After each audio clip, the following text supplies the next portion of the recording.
like all of Jesus' miracles, the Transfiguration has something to say. It's not just a party trick. It's got something to say. So the Transfiguration, the miracle of the Transfiguration, is whenever Jesus brings his apostles up the mountain and they witness Jesus there with Moses and Elijah.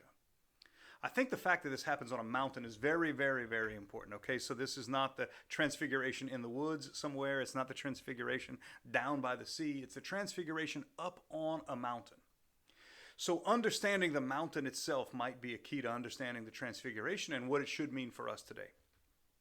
Mountains have their base. They are their biggest at their base down below. And the majority of the mountain exists down below. And yet it is a mountain. We know it's a mountain not by its base, but by its peak, where everything gets kind of brought up to the top.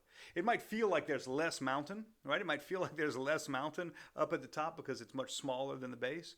But in fact, that's where a mountain gets its identity. That's how a mountain, is by its peak. And all throughout the Old Testament, you'll see mountains play a very important part as a way in which the people of God find their own identity.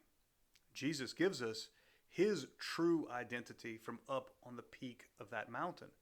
He's there with two holy men, right? Moses and Elijah. And so they themselves are not just keeping Jesus company, but in a sense, they have been brought up into that identity that Christ is showing himself as the source of at the Transfiguration.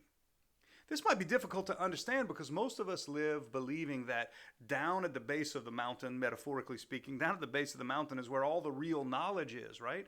Normally we look at things and we understand it, we think we understand it better by looking deeper and deeper and deeper into its material existence.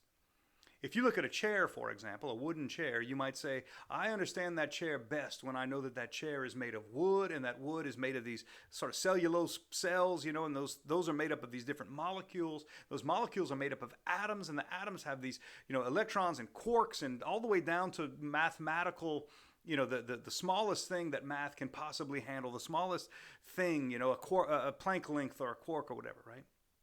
And we'd say, boy, we really understand what's happening here. But we don't, because when we drill down that deep, we lose the chair. We're not looking at a chair anymore. But when we stand back from that chair, stand up above it and look at it in its context, we might be able to say that chair is, from a certain style, from a certain period of when furniture looked a certain way, or that chair used to belong to such and such a person. And so we understand that chair better by understanding its history and its context, and we understand it better by stepping back a little bit. Same thing happens when you climb a mountain. When you climb a mountain, you begin to look down and you don't just see city streets anymore. Now you see entire cities, maybe even a nation that you can see from a mountaintop. Their identities are understood better by going up above and looking down. And so Jesus is calling his disciples up that mountain to witness who his real identity is and how that identity is unified with the very peak of the mountain, which they understand to be God. Today we run into some problems because we have this inverted understanding of what it means to know something. And not only that, but when we really think we know it, we think we can manipulate it, right?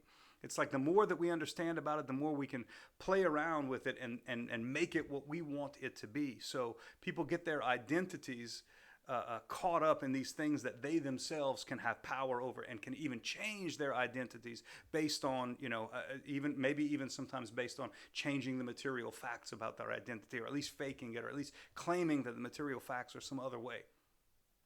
For us, if we are children of God, we first and foremost, before anything else, get our identity from above.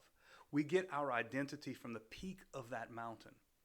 Jesus is showing his disciples that. We know who we are because we know who Jesus is. Despite the fact that we're going to remember him for his suffering, we're going to remember him for these details of what he did, who he is still incredibly important because that tells us who we are. Let's all pay attention to the Transfiguration. Let's notice and see and hear and receive from it what it has to offer us. Amen.